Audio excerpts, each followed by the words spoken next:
सारा सारा देशर यहपरी विक्षोभ चली जो मैंने दुर्नीति भ्रष्टाचार भरे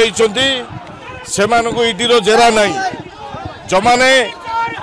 जो मानकर विरुद्ध में स्वर उत्तोलन कर उल्टा से प्रति जो अन्याय अनीति होची आमे कांग्रेस दल तरफ विक्षोभ जारी रहिबो प्रतिवाद सबुदिन रहिबो। फोन करी जो शासन करछन्ते ताको हमें विरोध करूछु। पुलिस को हमें विरोध करूछु। शांतिपूर्ण आंदोलन को जो परि भाव में पुलिस हटके चेष्टा करछि कंट्रोल करिया चेष्टा करछि ता विरुद्ध रे आंदोलन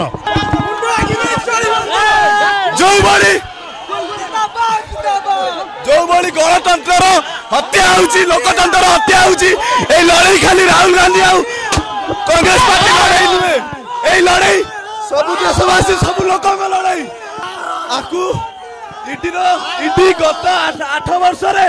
3000 टा अपोजिशन लीडर मानकर ऊपर अटैक कलानी मात्र 23 जन दोषी पाई माने बाबन माने केते मिछ केस करछन